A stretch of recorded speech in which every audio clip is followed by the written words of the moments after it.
If you are an engineering student and you hate coding, you're at the right place. But I'm scared that if you want to live a life of freedom, you're only left with one choice. You see, in 2019, I was just another lost engineering kid. Everybody around me was learning to code. They were getting internships. They were getting high paying jobs. And here I was with no interest in coding. It doesn't matter how much money coding would pay me in the future. I was just not interested. Trying to figure out my career path as a 20-year-old sitting in my hostel room, I was feeling lost. I had no hope. I thought there were no options left, until one day I discovered something that would completely change my life in years to come. It wasn't a job offer, it wasn't a startup idea, and it wasn't a new skill. It was just one chapter in a book called The Almanac of Naval Ravikant that completely changed my life in the next 3 to 4 years. In this chapter, Naval said something that really hit me hard.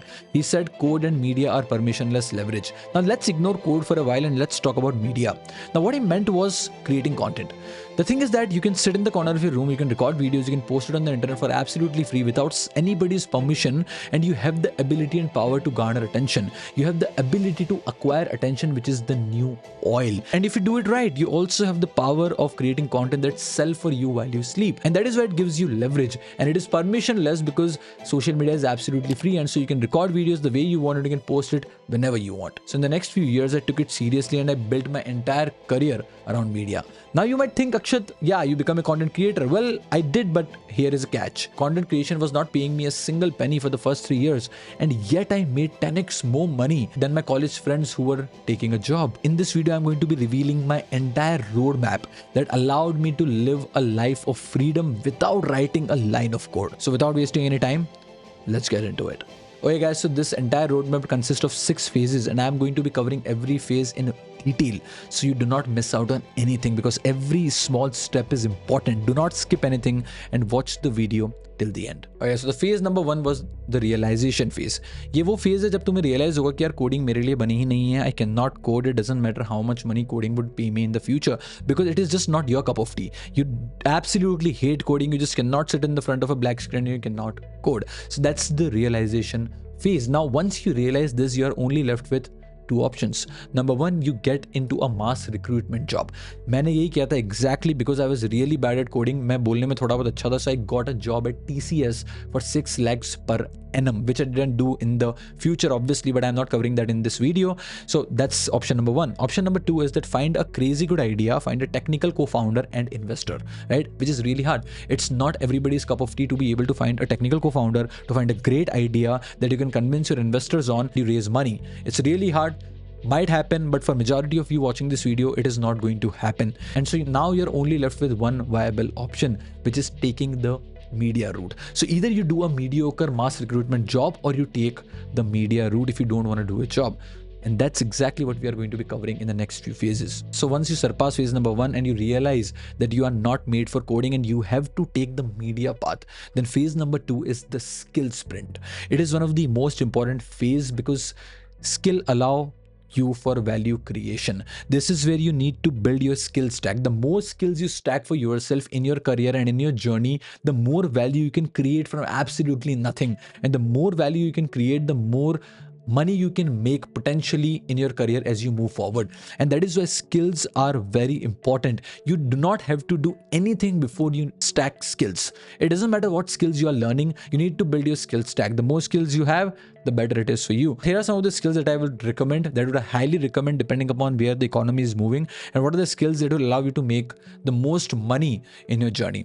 So skill allow for value creation, we already talked about that. So what you need to basically do is you need to stack at least 2 types of skills. Number 1, you need to have a great core skill, and then you need to have soft skills. It is very important. So let's quickly cover core skills, right? So what are some of the core skills that I think you can learn and you should learn, that I learned? Number 1 is video editing. It is in high demand. Everybody needs a great video editor. So disappointing that half of the video editors out there in the market are just absolutely garbage. So if you can become a great video editor, there is a lot of demand, and it's a great core skill to learn in the era that we are moving towards and in 2025. So video editing, writing, design, and the skill of attention compound. It is one of the most important skills that you can learn. I'm not going to be covering it in this video. I'll cover that in another video. I'll create a completely separate video for this. The idea of attention compound, the skill of attention compound, is actually understanding how to bring attention, how to create content that garner attention, how to create content that essentially help you sell stuff for yourself and for other people. I'll cover that in another video, but that's the idea of learning core skill. Once you have a core skill, then you need to stack it with soft skills. You need to learn how to communicate properly. You need to learn how to articulate your thoughts properly. You need to learn how to sell, and you need to learn one more skill, which is copywriting. Copywriting is lifeblood of the internet. If you know how to write good copy, you would be invincible, because you would be able to write emails that people reply to. You would be able to write scripts that people read. You will be able to write scripts for YouTube videos that people watch from start till the end. So script writing is one of the most important skill that you can learn. So if you're in college today, if you have no skills, learn one of the core skills that I've told you, and then get really good at soft skill. Learn how to communicate properly, because that's going to be really, really important when you're in college and when you move forward in your career and in your journey. That's phase number 2. Now, once you've built a skill stack for yourself, once you have something of value that you can exchange with the world, that's when things start to get interesting. That takes us to phase number 3, which is the humble beginnings. Now, what do you mean by humble beginnings is that you need to start selling your skills as a freelancer. So what you essentially need to do is you need to build a portfolio of your work. You need to build a proof of work. So if you have learned video editing, build a great portfolio of edited videos, at least 5 to 10 videos that are out of this world, that if somebody see and be like, okay, this is a great video editor, this person know what he or she is talking about. You need to have a proof of work. Without proof of work, it is impossible for you to be able to sell your skills in the market. And if you're unable to sell your skills in the market out there, it is impossible for you to be able to make money. And that is why you need to build a portfolio. Very important. That's number 1. Number 2, you need to make yourself visible. Now, it doesn't matter how good of a portfolio you have. If you're not visible out there in the market, it is impossible for somebody to buy from you. And if nobody is buying from you, there is no transaction of value. And if there is no transaction, you cannot make money. And that is why you need to make yourself visible. There are 2 good ways that you can use to make yourself visible, which is create content and send cold emails. I highly recommend creating content for yourself, because building your personal brand is going to be one of the biggest projects of your life. So start creating content for yourself and start sending cold emails. A good mixture of both of these together would allow you to get a lot of replies on your cold email and would allow you to exchange value with a lot of people out there in the world. And if you can exchange value, you can make money. Number 2. Number 3, save rich people's time with your skill stack. If you can save rich people's time with the skills that you have learned, you can make a lot of money, because you're essentially reaching out to somebody, a founder, an entrepreneur, a real estate mogul, and you're telling him or her that I'm going to be saving time for you. I'm going to be editing videos for you. I'm going to be designing for your I'm going to be designing for your company. I'm going to be designing your website. And in that run, you're exchanging value. You're saving their time. And if you're saving time for rich people, you can make a lot of money, because rich people value their time more than anybody else in the world. So that's number 3. Number 4 is you need to start building your brand in this phase. As I said, you need to start building your personal brand. That means you need to start building your content on any of the platforms. So what you need to do is you need to pick any one platform. Pick Instagram, pick YouTube, pick LinkedIn, pick Twitter, whatever you want to pick. Just pick one platform and start building your brand. And it is of extreme importance, and I'll talk about this as we move forward in this video, and how it can completely change your life as somebody who started as a freelancer and now has become a creator. I'm going to be talking about the perks of that, but for now, just know that as you start reaching out to people for selling your services, you need to also start creating your brand. You need to start creating content, because that content creation that you're doing is going to help you build leverage. Freelancing will bring you cash flow, but your brand will help you build leverage for yourself. So pick one platform, and this is going to be the biggest project of your life, as I have already talked about earlier.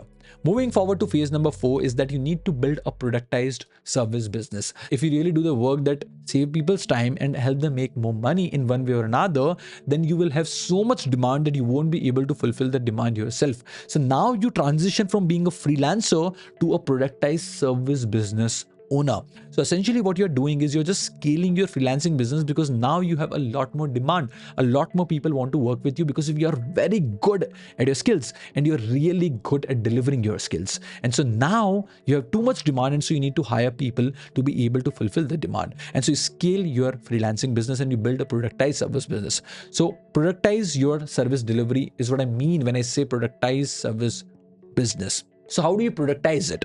The way you productize it is that you make your deliverables consistent to make your business efficient. अगर तुम 10 तरीके के deliverables promise कर रहे हो अलग अलग तरीके के लोगों को, then it is really hard for you to be able to optimize it. It is really hard for you to be able to automate things. और अगर तुम हर इंसान को अलग तरीके की deliverables promise कर रहे हो, then तुम scale नहीं कर सकते whatever you are doing. अगर तुम एक ही डिलीवरेबल, स्पेसिफिक डिलीवरेबल हर तरीके के लोगों को ऑफर कर रहे हो, then scalability is really high because you can create a structure around it, you can create a system around it, and that is why you need to make your deliverables consistent to make your business efficient. Number one. Number two, you need to make SOPs for all the redundant tasks. तुम्हारी company में, तुम्हारे product या service business में तुम realise करोगे over a period of time कि ऐसी बहुत सारी चीजें जो तुम्हें बार बार करनी पड़ रही है. So every task that you need to do multiple times, you need to save your time and you need to create an SOP around it. SOP is you recording yourself and documenting yourself doing the task. So then you can pass that SOP to somebody else who can do it for you. So you are basically buying back time as a business owner and as a founder. Now this is where things get serious because you are thinking from the perspective of scale. Now you're not just a freelancer making some money and just kind of making your ends meet. Now you're a legitimate business person. You're legitimately transacting a lot of value with multiple people. So you're thinking from the perspective of scale, right? Now there comes the question of Akshat, who do I work with?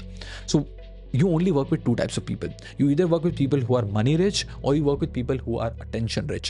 That's the only way to maximize the amount of money you can make as a service business owner in the world we live in. You do not want to do social work of working with a small business and helping them make a lot more money. Okay, that's just not worth it. Let's say that. Okay, if you want to do that, just open a charity. Okay, why do you want to essentially build service business? I'm talking about capitalism. I'm talking about maximizing your money at a level where you do not have to worry about money ever again in your life, right? While not writing a piece of code because you're just not interested in coding, right? So you need to work with people who are rich, who are money rich, who are attention rich. As simple as that. And at this stage, in this phase, you need to optimize for scale and cash flow. Do not stay a small freelancer, okay? You need to be a capitalistic business owner. You need to figure out how do I scale what I'm doing up to a level where everything is happening on its own. I have the team, I'm hiring the team, I'm getting more clients. I'm hiring the team, I'm getting more clients. So you need to optimize for scale and cash flow.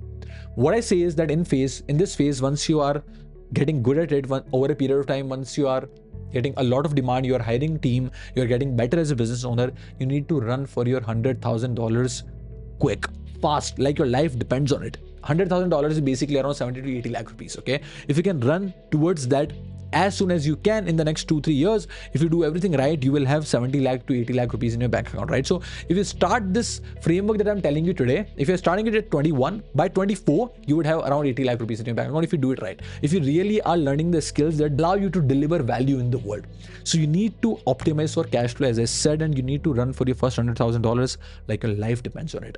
Once that is done, then we move on to phase number 5, which is building a community and a product. Now, what you need to do in this phase is that now you're at a stage where you already are making a lot of money. You already have a lot of cash flow coming your way. But the problem here is that there is no valuation in what you do, right? So your service business is basically a cash flow business. It is really hard for you to be able to sell a service business. So you cannot take any exit. There is no valuation in what you do. Plus, every time you get a client, you need to invest time to deliver to that client. So the money you make is capped by time. The money you make is capped by your time or your team's time, but it doesn't matter whose time it is capped by time. So what you need to do is you need to eliminate the factor of time. And the only way you can do it is by building a community of people who are like you, who want to be like you, who basically like what you do. They like the thought process that you have. So if you can build that community, now you can build a product by solving the problems of this community. And if you can do that, what you can do is you can create a product, you can sell it to your audience, and you can make money while you sleep because you just need to build it once and you can sell it infinitely. Right? So we are going to be talking about this now. Building a product, solving pains and problems of your community. And that is why I told you to create content, to build a personal brand, and why it is going to be one of the biggest projects of your life. If you think about myself today, I have built my company. I'm building my company. It's running. I have almost automated it. I have hired a team. I have a co-founder. They are running this company of service business. But on the side, I've also built my personal brand. And on that personal brand, I can create multiple products. So I have a product called Cold Models that people can buy on autopilot. Cold Models is basically about helping people learn cold outreach, cold emails, and cold DMs. And I can sell that product while I'm sleeping. The content that I create sells that product on autopilot. So that's of immense value because I do not have to trade my time anymore to be able to make the money. And this is where the magic happens. You build product once and you sell it infinitely. Your content sells it. You build it once and then you just market it, because the fulfillment of the product is happening on its own using the tech products that the world has today. So you host the course, you host the workshop, and then everybody who buys it can access it on autopilot without you investing your time. And that is magic. That's absolutely magic. And that's what you need to aim at. But you do not want to aim at it at day number one. And that is why content creators do not make money at the start, because it takes time, in building the community. It takes time in actually creating content, getting good at content creation. And that is why I tell everybody that you need to parallelly build a freelancing business and your content creation until you get at a point where you have so much leverage in community that you can even stop your service business and you will still make a lot of money because you have created the products that your community buys. Very important. Now, unlike service business, as I said, the fulfillment is automated when you create a product for your community. So that's number two. Number three, this is where you literally print money while you sleep. And so this is where you create leverage for yourself. You just keep creating content, your community keeps getting bigger, and you get more customers day by day. And then you can even go further and you can get multiple products. Okay, you can get one product, then you can find another painful problem that your community has, and you can create another product around that. So there is no limit on the amount of products you can create and the amount of money you can make when you're essentially have understood the idea of how to create the community, how to create content that brings you the attention. It's very important. So that's idea of community and product, guys. Phase number 5, this is where the magic happens. Literally, this is something that I've tasted myself and I just cannot explain it in words. Okay, I'll wake up on a random Sunday morning, I'll open my dashboard of the course I have, and it's like 50,000 rupees, 1 lakh rupees, 2 lakh rupees. Randomly, the money is getting printed while all I do is just create content. It's absolutely passive. I worked for it once where I created it and I've hosted it, and now people are buying it on autopilot. That's phase number 5, guys. Last phase of this particular roadmap that I'm telling you is investing, phase number 6. So now you have the cash flow, you have the leverage, you are making money. The money is hitting your bank account every month. Now you can use this money to invest in different vehicles. You can, if it is a lot of money, you can buy real estate. If it is a bit less, you can invest in equity, you can do crypto, you can do a lot of things to compound this money. You're getting my point, right? So now, starting from just a student where you didn't know anything, you learned skills, you built a service business, you built a community and a product, and now you are at a stage where you're able to invest your money. You're able to invest your money and you are able to multiply that money. Okay. And if you don't want to invest, if you're not a finance nerd, and if you're not interested in markets, what you can do is you can use this money to invest in different startups. You can become an angel investor, or you can just use that money to build a tech product, to build a SaaS company, or to build a eyewear brand, to build a polo brand. You can do whatever the hell you want because you have the community, you have the attention. So this is where now you can invest your money into product, and you can again make a lot more money, and you can build a business that will have the valuation that you can take exit from. Okay, so you can build a tech company and you can, I don't know, you can scale it to, I don't know, 100 crores in revenue, and you can sell it for 1,000 crores. Whatever, I don't know, right? So I'm not at that stage yet. I've just started investing in the markets. So I'm going to be getting myself involved in SaaS and building the company of valuation of sorts. But now I have the leverage. I do not have to worry about paying my bills. So that's what I tell everybody when you're starting out. And if you don't like to code, right? If you like to code, there are a lot of things you can do, but if you don't like to code, this is the only viable path that you can take today and still make sure that you're paying your bills, you're living the life that you want to live, and you are eventually slowly getting at a place where you have the leverage and you have the cash flow. So that's the entire roadmap, guys, that I've applied for myself in the last 3 to 4 years, and it has completely changed my life. I promise you, if you do it the right way, if you start this when you're in the second year of your college, you will not have to do a job. You will not have to do a job because you will have 3 to 4 clients paying you $1,000, $2,000 per month, and you'll be good. You won't have to follow somebody's order if you just follow this roadmap. That's all for this video, guys. I hope you found this video useful. If you want to learn how to build your service business in detail and how to use cold outreach to sign high paying clients, you will find 2 good videos linked in the description of this video. Go check out those videos. You can also find one of those videos in the cards over here. Click over there, check that out. I hope you found this video useful. If you did, smash the like button, subscribe to the channel if you're watching for the first time. That's all for this video. I'll see you in the next one.